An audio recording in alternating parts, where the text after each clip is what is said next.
Okay, back on the lanai area.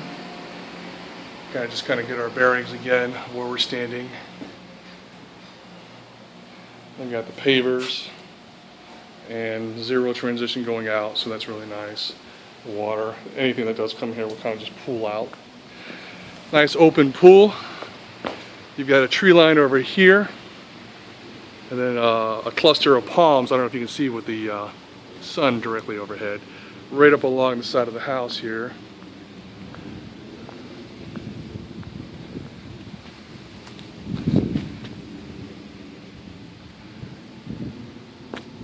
Pool looks to be like an aggregate or a marshite. Looks to be in pretty good shape. I'm not sure when that was resurfaced or when the pavers were done. I don't think it's anything relatively recent, but the maintenance of it's been up to snuff here, so everything's looking pretty good. Again, here's the side profile of the home, so you can kind of see your access. So it's kind of nice. The one good thing about the original construction homes with the ranch concept, you've got some width between your lot line. You know, when they go the highest and best, they put the mini mausoleums up. You come further out, and you have those pinch points on your side. This just gives you some breathability. There's not one way or the other or another that's better. Just makes you feel like you've got some space around your home.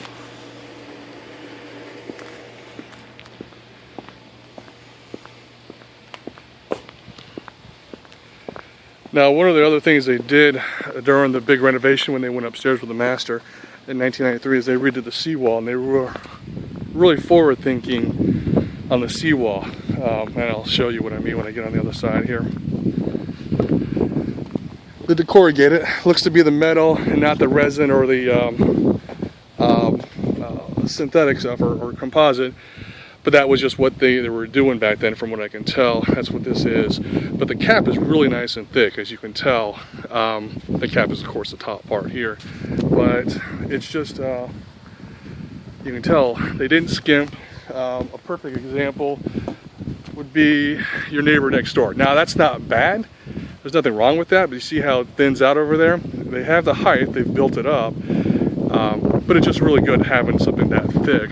They've raised it up so you have some additional protection. Again, you're only as good as your neighbor's seawall, but I mean, they went with a monster over there. So, you know, they're up, they're level, and they've got the corrugated as well. So, getting back to the only as good as your neighbor's, you're in pretty good shape here from a standpoint of any compromise with the seawalls.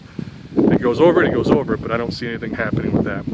We're at low tide. It's starting to kind of eke back in, but you're going to have this drawback where you're going to have some mud exposed. That's just what it is here on Bayshore.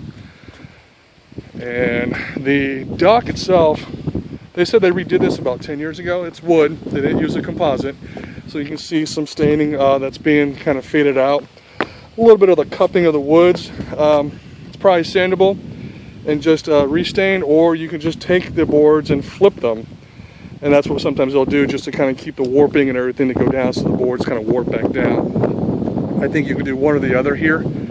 If you wanted to redo the tops here, maybe, just because they've really split, and that's just natural. You could try staining and maybe filling it in with some epoxy. You know, they've routed the edges and stuff. It's nice, you know, but you know, stuff like this. You know, you can see the conduit kind of cracking. You know, that's tiddly stuff. It's just some stuff that's got some weathering items out here. You have two lifts. This one here is for jet skis. This one here for boats. That's a 10,000 pound lift, I think. I think these are aluminum over here. The beams are in really good shape. The jet ski one, it's got some rusting, over here. Maybe a composite, some something to reinforce it and cover that, or maybe just the whole framing redone. I'm not sure. We'd probably have to get that kind of looked at. Step down here, and then of course the view. Not too shabby. So we're about noontime right now, so you can kind of see what the exposure of the sun is. Hopefully you can hear me and the wind's not too bad. But overall, I mean, when they redid it, they did the pilings. So the pilings look nice and still green, actually. So, I mean, for 1993, they did the right kind of wood for the pilings. And the wood here is really not too bad. But it would be something that, me personally, I'd look at least a bare minimum, restaining and maybe doing some tidying up work here on the rails. I mean, on the railing. But you got water out here, you obviously got power. So I mean, seems like the things that they've done to the home, not to talk it up so great, but they've done a good job. The things, you know, 1993 they did a lot of the windows, they did double pane, which wasn't really a trend back then, but they did a lot of the windows that were installed back then, double pane. They're aluminum, they're not vinyl, but things like that. You can tell they weren't trying to really cut corners from what I can tell. Overall, a nice house. Okay, they were at 5 minutes now, so I think this will pretty much give you enough of the home, so I'll end it here.